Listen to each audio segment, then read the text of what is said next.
Today on Locked On Rockies, one team that we saw yesterday has their eyes on the World Series.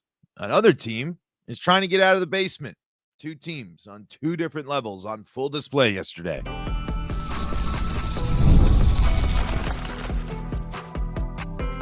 You are Locked On Rockies, your daily Colorado Rockies podcast. Part of the Locked On Podcast Network, your team every day. Rock on Rockies fans, welcome into the Locked On Rockies podcast for today, the first day of April in the year 2025. I'm your host of the Locked On Rockies podcast, Paul Holden, bringing you your daily Colorado Rockies talk right here on the Locked On Podcast Network, where you can find your team every day. And if your team is the Colorado Rockies, guess what? You're in the right spot, because that's what we do around here each and every day, free and streaming on your favorite streaming services and on the Locked On Rockies YouTube channel, where you can be part of the show. You can fire off your Rockies hot takes. You can let me know what's on your mind when it comes to the Colorado Rockies. And the best way to do that is by heading over to that Locked On Rockies YouTube channel, firing off those Rockies hot takes. We got lots of great people, frustrated Rockies fans right now, of course, but that's to be understandable given the fact that the Rockies, while they haven't gone, the season hasn't started in the way it did last year when it comes to frustrations. The Rockies just the bad habits, the issues, the things, the flaws with the Colorado Rockies on full display here. And when you match up against a team like Philly, if you're not you have to be a team that can win the one-run ball game, and the Rockies are demonstrating right now that they just haven't been able to do so in 2025. They've gotten opportunities where it's close, but haven't been able to get the offense going at all. And the bullpen has just plain and simple been flat out disappointing. I mean, there's no way around it when you're talking about another game in which the Rockies do take the lead with after the starter departs. And then the inning after the starter departs, runs on the board for the opposition, with the Phillies scoring all 6 of their runs in the final 2 frames of the ball game after German Marquez was dealing for the entire part there. And we've now seen that for 3 out of the 4 starts. Well, I guess half of the starts. We'll go Freeland and Marquez with Senza and Feltner with some issues in different ways. Obviously, Senza able to avoid anybody crossing the plate, but of course, a lot of hard hit contact and getting bailed out by tremendous defense. And Ryan Feltner with starting off on a shaky spot, letting up 2 runs there, but then getting into a dominant groove there for the rest of his start. We're going to dive into it all here and more. Before we do, today's episode is brought to you by FanDuel. New customers can get $200 in bonus bets when your first $5 bet wins. So, plain and simple, I think the main takeaway and my biggest takeaway is it's not the first time we've done this episode. It's not the first time I've said this on this podcast. And I mean, it goes for par for the course here. The Rockies are just simply not on the same level as the Phillies. I mean, look at the lineup. Look at who's in the lineup. Look at what that lineup is able to do and has done. Look at just where they're at. Look at how many times that they've consistently been at the top of their division, been in the playoffs, been in the mix. Yes, they haven't gotten the job done to win a title yet, but they've been there. And they've been a team that has fought in tooth and nail in a good division and has made decisions and invested in the team. And it just these aren't games or series you expect the Colorado Rockies to win. This is a team that's got a leadoff hitter that'll hit a bomb no matter what. I mean, that Kyle Schwarber makes hitting home runs look like breathing. Bryce Harper is still one of the best players in all of baseball. They have a starting rotation that is able to get swings and misses and goes up against. I mean, the Phillies just show you everything that's wrong with the Rockies. Now, mind you, yesterday in the game, for a good chunk of it, there were highlights and things that show you why the Rockies can be successful. We mentioned all offseason long, and we talked about it. And again, consistency needs to be shown here, but it is clear that with this starting rotation, the Rockies are putting themselves in better positions. This being the healthiest starting rotation and arguably their most talented started rotation in years shows you that they have the ability to keep the Rockies in games. I think one of the most impressive things from this start so far is the fact that the starting pitching on the road and now in 4 games has only allowed 2 runs. Remember, German, Antonio Senzatella, and Kyle Freeland all did not give up any runs in their appearances here and through this first week of the season. That's an awesome sign for the Colorado Rockies. It's a good, and they all looked good in certain ways. Senza, again, it's that I don't know how you're not going to get away with the Senza performance. But if you're getting this from Kyle Freeland, if you're getting this from German Marquez, if these are the standard types of starts, if these are the appearances that we can see, that's an insane thing for the Rockies. It's going to be something they haven't had since the playoff years when you really think about it, and you consider that there will be options when this rotation eventually goes up to 5 people. So, before we just solely focus on the fact that it's doom and gloom for the Rockies, the starters have come out and shown that they are difference makers, that they are players that impact the game. But the problem is the other things. What did we have a lot of last year? They're right back here. I mean, unfortunately, it doesn't really look like right now, and it's early, but we saw a high strikeout rate in spring. We didn't see a ton of walking in spring. We saw the warning signs of all of the stuff that's frustrating with the Colorado Rockies outside of bullpen performances. This offense is anemic. This offense isn't intimidating. This offense is thank goodness for Hunter Goodman and a couple of examples. Brenton Doyle, a good day at the dish yesterday with almost a near perfect, actually no, a perfect day, 3 hits and a walk. Oh, I'm sorry, no, one at bat away from a perfect day yesterday. Hunter Goodman hits the first home run of the year. KB did draw a couple walks, but he also struck out twice. And again, Michael Toglia continuing to scuffle at the dish here. And this isn't an offense that really is going to bring fear into anybody. When you compare it to the Phillies, and you got Schwarber, you got Harper, you got Realmuto, you got Castellanos. And Trey Turner made an appearance in the game yesterday and was an impact there as a pinch hitter, even just drawing, getting on with the walk, but still scoring. This is a team that, again, on offense, struck out 13 times.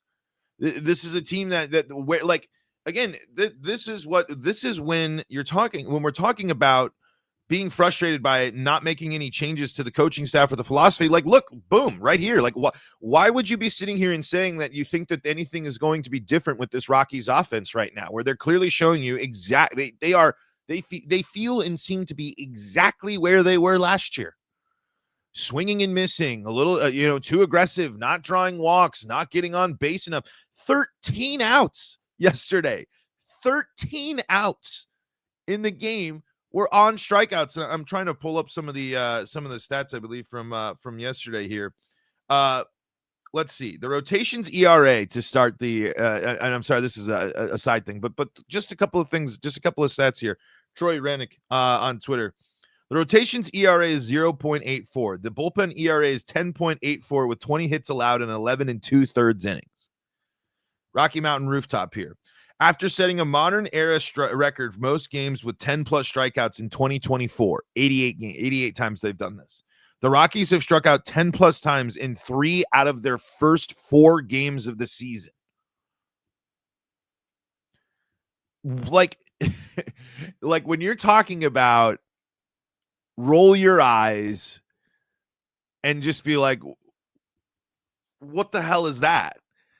Well, it's because it's the same philosophy. It's the same everything. They didn't do anything different. They're not, there was, Spilly did say torpedo bats might be coming, a big order for torpedo bats. And Chris Bryant was on the top of the list to get a torpedo bat.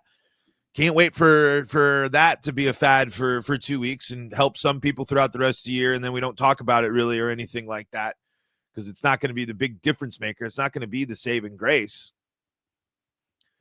But the fact of the matter is, until the Rockies stop striking out at least double-digit pace a game and continuing to be a team that looks completely outmatched on the offensive side and have other pitchers just able to pick them apart and blow them away, because, man, I'm telling you, it's swings and misses. It's early down in the count. It's getting, not being aggressive and pulling the trigger on pitches that you should be.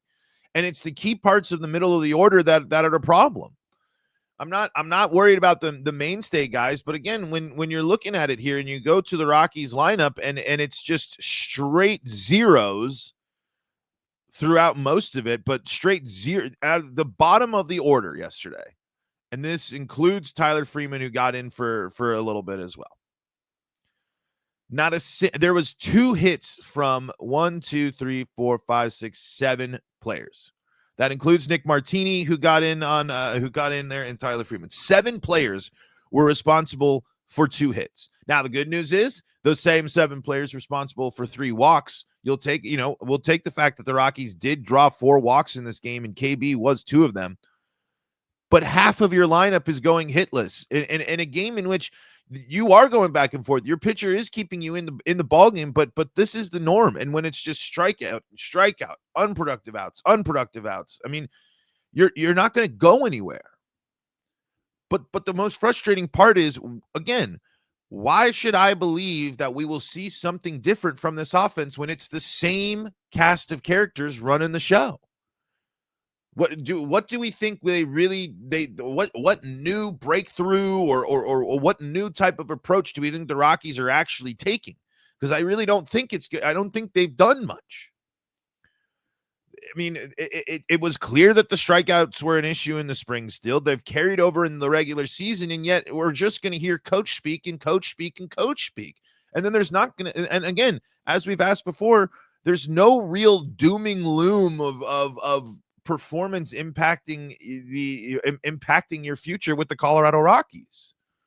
This still seems loyalty, and I want to that's going to be my opening line here, because Bob Nightingale over in from the USA Today wrote a piece on managers that might be entering their final year of managing. Bruce Bochy and Brian Snitker.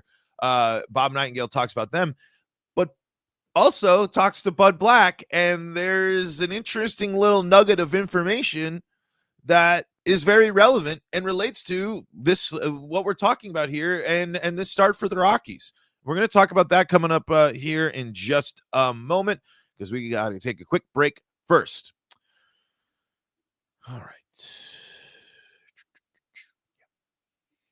Before we do that, though, got to tell you about the folks that help make this show possible, and that includes FanDuel.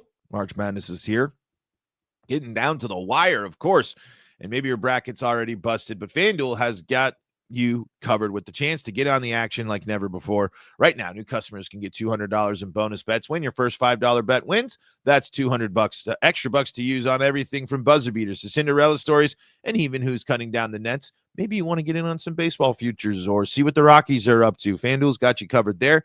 If you got your eyes on the underdogs or those futures like I mentioned, FanDuel's got you covered, and they got you covered with spreads, totals, and game props.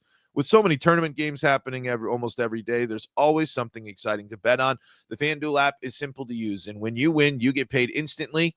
No waiting around. So visit FanDuel.com and get in on the college hoops action all tournament long. That's FanDuel.com for all your college hoops action. Welcome back into Locked On Rockies here, segment number 2 of Locked On Rockies. Thanking you for making us your first listen of the day. Shout-outs to our everydayers out there, frustrated everydayers out there from the Locked On Rockies YouTube comment section. Adam says, don't watch the Rockies in Philly. You will go crazy. Marco says, Rockies starting pitchers in their first 4 games, innings 6, 6, 5, 6, runs 0, 0, 2, both in the first inning 0. The Rockies are 1-3 and only won that one because of elite defense. Had that game been at Coors, more runs would have been scored, and with how many loud outs were there? I go back to Monfort's dismissive comments that people suggesting that things won't work or haven't worked. Not to trigger me. I think the latter could include the super pen they built the one time. Admittedly, excellent late inning guys but what gets forgotten is that all 3 were coming off years in which they each threw a crazy number of innings, and relief success in one year is not guaranteed to replicate the next. We added virtually nothing to last season's worst bullpen in all of Major League Baseball. What does ownership think would happen? It's early, but it looks like more of the same old from the Monforts, and I didn't even mention the strikeouts and the approach at the plate. Those are just some. I asked folks, by the way, to grade the Rockies weekend. And we got 44 votes here, and 66% of them said C, 2% said A, 18% said B, and 14% said F. I think a C is pretty fair. But I want to read something here for you folks. I want to see, and this is again, unfortunately, when we're talking about the slow start and philosophies and all this stuff, and and the episode I did where it really is there any pressure on this coaching staff to succeed? And Bob Nightingale basically, I'm pretty sure, kind of puts the nail in the coffin. In case if you're thinking that this season really means the performance of the Rockies this year is going to influence their decision when it comes to their coaching staff and managerial staff. While Rockies manager Bud Black is yet to decide whether he wants to continue managing after this season, he already has an open invitation to return. I know we're trying to build something that's not easy at times, Rockies GM Bill Schmidt says. I know the frustration, but I know he wants to see it through. Our intent is for Buddy to be here. He knows when it'll be time, but we want Buddy to be here. Buddy knows that. He's earned the right. So there it is. And again, I can easily go and get as fired up and as crazy as I get, which I do, and I'm going to try to prevent myself from going there, but I don't want to just kind of repeat the same things that I've said. And again, it is kind of weird to be calling for jobs and all this stuff, but I'm just saying right there. Oh, we're building it. We're building it together. It's together. It's their plan. It's their ideas. And if it's not together, if it's not this group, it's not going to work. They've tried everything else. Remember, they've done it. It's either going to work or not going to work. And what they're doing certainly is working, right? This is exactly what you want to do, because the manager and the coaching staff that's had a back-to-back 100-loss seasons and is now starting the season in looking exactly the same with all of the issues that they had last year, with the exception of the starting rotation through their first appearances of the season. There's no pressure because they got their guy. It's Buddy. It's Bud Black. We love him. We're building this together. So it doesn't matter if the Rockies offense looks horrendous. It doesn't matter if they don't develop the prospects like they tell us that they will. It doesn't matter if the bullpen either is great or not, and these guys either go on good stretches or not. It doesn't matter if the Rockies win or lose. If you are just going and sitting and saying there, hey, we know we have our guy, we're set, we're good to go, and operate in ways that no other team in the entire league operates when it comes to maintaining their coaching staff and the managerial staff, then don't expect anything different. It's been a long time since the playoffs. A long time since the playoffs. And it has been losing and losing and losing and losing. And if losing doesn't matter, if losing isn't going to be a reason for any sort of change or anything different to happen because they're confident we're building it, and I know it's frustrating. Oh, I'm sure, Bill. I'm sure. You might hear the Rockies fans. You might see the coverage, but I don't think you guys are all that frustrated. I don't. If you were frustrated, there'd be more decisions being made. If you were frustrated, I'd actually believe Momfort when he says, check with me in July. If you were frustrated, you'd be looking for more solutions. But instead, we've tripled down. We've tripled down at this point in the season. You cut payroll. You moved on from certain guys. You didn't add. You had a quiet offseason. You did all of your offseason in the last week of spring training. And you haven't proven that the people that you say are the right people there that are going to be able to do it. I want to see development. This bullpen has not developed. We have Victor Vodnik struggling to start the year. Is that because of that, or is it because of the fact that we had to use Victor Vodnik a million times last year? And that adds into what people honestly the film they have on him, mixed with like we just heard in the comment, and like we've seen in the past with bullpen performances varying from year to year. So it goes back to my original point. The Rockies are content with the team that they have built, at least right now, and think that they're building something up and building something big. but you're no match for the Phillies. You're completely outmatched. In every single, you are outmatched on offense, you are outmatched on pitching. Maybe defense is the big difference maker there. And again, that's what's great. We saw great defense there from the Rockies in this game, but again, my expectations now, as the Rockies have been served a reality check and have started the season off in a very similar with the same issues on full display as last year, knowing that there's an open invitation for everybody still, or I guess I should just say for Bud Black. Maybe that's not the case for everybody. Why should we expect anything different? I mean, again, I don't think that this team's going to make a big splashy trade. I think this team is going to continue to keep throwing out the same thing and hoping for the best, and hoping that it's that lightning strikes and 2007 is reimagined with the 2025 Rockies. That's what it feels like. So it's just, why should, at this point, is it, I am going to, it's who I am. But knowing, I guess I just feel like that's wild to already, like, to already have that decision made at this point. To have the decision made that everything is all set, and I'm getting got, and this was from an earlier interview, and he's just adding this from his conversations, but this piece was just posted yesterday. I'd have a hard time believing that we're gonna just pull out a quote from spring training, like early in spring training, that Bob heard. But I guess, like, isn't that just strange?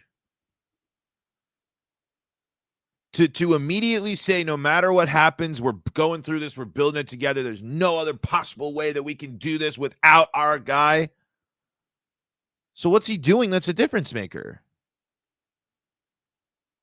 What, and again, and why are you so confident? What is making you so confident? I want pointed, exact examples that aren't Ezekiel Tovar and Brenton Doyle. I want to see the pitching developments. I want to see the bullpen developments from the pitching-focused coach. And we ain't getting it. And the guys certainly the players need to step up too. That is absolutely the case. If you want to compete with the Phillies, that's a World Series team. If you want to win the World Series, that's what you have to beat. And you're good. And that reminder comes every single time the Dodgers roll through town. You want to be the best? You want to beat the best? That's what they look like. And again, as I've said before, go look at, I've done this about the Braves. I've done this about the Dodgers. I've done these podcasts about other teams before, because it's clear. They're run better and built better, and they're built to win baseball games.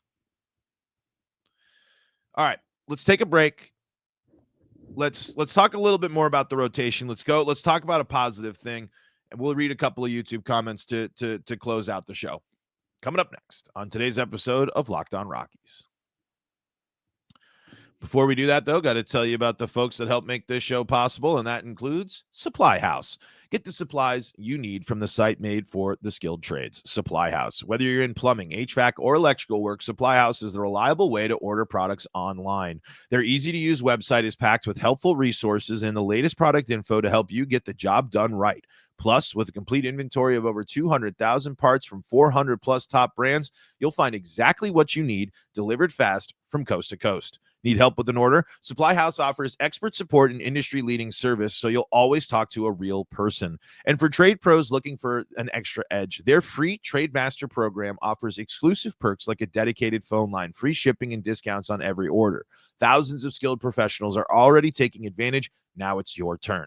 Join the Trade Master program today at supplyhouse.com/TM and start ordering plumbing, HVAC, and electrical supplies with just a few clicks. Plus, use promo code SH5. That's promo code SH5 for 5% off your first order. SH5. That's supplyhouse.com, promo code SH5. Locked On Rockies here, going into our final segment for the day. And for those that don't like the ranty shows, I'm sorry. This one was a ranty show. I apologize for that. That's just where I go. That's just where I get to. And I don't want to be, man, because I do want to sit here and say, like, hey, if the Rockies can get going on offense, and I would say coming home will help them, but it sounds like the weather in Denver this week is not going to be great. So who knows what's going to be happening with opening day, opening weekend, and the weather there, and the conditions with that. But we do need to make sure that we are highlighting the fact, and I mentioned this a little bit, but again, a huge difference for the Rockies this year, a massive difference for the Rockies this year is this starting rotation. The thing that we can confidently say, though, with Bud Black is the fact that he does have a good relationship with his pitchers, and especially Freeland, Marquez, and Senzatella. While each one kind of has things that Kyle, really not really on that first one. It's going to be the consistency, of course, is the big thing we've talked about, but like, that's what the difference is with those guys. This game shows you that when you're putting a healthy German Marquez up on the bump, you're giving yourself a better chance against the Phillies versus some of the options the Rockies have had to turn to, especially when you're talking about at the back end of the rotation with German being the fourth pitcher in the rotation. I mean, this is the point where, the Rockies have turned to the Chad Cools, the Jose Ureñas. I mean, the Rockies have had to go and get really, really creative with the ways to fill out the rest of their starting rotation depth with the loss of German and Antonio Senzatella for as long as they did. But to have these guys back is one of the massive possible difference makers of this year. And we have seen it in every single game. Even the Feltner game, the great sign for Ryan Feltner was 2 runs. Yes, a bummer, but nothing after that. And if the offense was able to get you back into that game, then you're sitting there and saying, because it shouldn't be that hard to put up 2 runs, really. I mean, I know I'm sitting here and saying that it shouldn't be hard, but a good offense, a working offense, a functioning offense will get you 2 runs and back you up, especially with all of that time left in the game. The offense, it'll be interesting, I think, to see this year, where last year we saw a lot of games in which sometimes the offense did come out swinging, did have big moments, did give leads, did pull out some leads late. And then the bullpen, unfortunately, let it go away, or the starters put the Rockies so far behind. Remember, what's the nice thing? I can't remember how long the actual streak was, and how long the Rockies actually did that. But remember the consecutive trailing game streak in which the Rockies immediately were trailing games all the time last year. The Rockies have held the lead in 3 out of the 4 games. Before taking the lead first, which is a good sign. And you're going to be able to hold on to those leads. If the offense starts cooking a little bit, if you can keep getting consistent performances from this healthy rotation, that is going to be one of the big difference makers for the Rockies. And hopefully, once this offense starts cooking a little bit more, will lead to a couple of runs. Because let's be real, the Rockies should have 2 more wins on the board right now. The season opener with Kyle Freeland, if they back him up a little bit more on offense, that gives you more of the cushion going in there. Of course, it's the bullpen's issues, but I still think the biggest issue with the Rockies is the offense. Regardless, when we're talking about looking for the good signs, those first starts, all good signs for the Rockies starters. If they're healthy, if they're in that groove, it's going to be a good thing for the Rockies, and they're going to be able to put themselves into positions to win ball games. Let's fire off a couple of YouTube comments here. Let's see. G Took says, reliable middle and relievers needed. I'd cringe when the 6th inning starts. Same thing last year. Got a lot more on there, but we got not a lot of time here. Let's see. TK says, I really want us to keep track of how many losses we have when we have the lead in the 7th or later this year. Now, I will say that's a lot of pressure on a bullpen when we don't score many runs. Margin of error is too thin, and walks set up another loss. Jonesy Gaming says, in terms of the Rockies weekend, gives it a C for sure. When they get Estrada back, that'll fix some of the issues defensively. Farmer's been all right at second so far. Bryant needs to get cut. I mean, I don't know. Again, he has not looked good, but I don't know what the Rockies are going to do there. I really don't think they're going to cut him. But we'll see. And let's see here. All right. Let's see. Scout says the bullpen to me is the biggest issue with the team. Yes, they need to provide more offense, but when your starters come out and pitch their guts out, only to know that their bullpen can't get it done, has to be devastating for the starting rotation. The bullpen needs to be able to hold any type of lead. Otherwise, what's the point of having a bullpen? On the offense side, these Ks need to be dealt with. What are the coaches actually doing? When nothing seems to change, the Rockies should have ended that series 2-1 at the least. Well, yep, it's still frustrating, but again, little nuggets of positives of good stuff in there, and we'll see if it breaks out here, and the Rockies are able to get back on the board tomorrow because it's an off day. A weird schedule for how it worked out. Rockies going through a weird schedule here. No Rockies baseball today. Rest of the Phillies series tomorrow.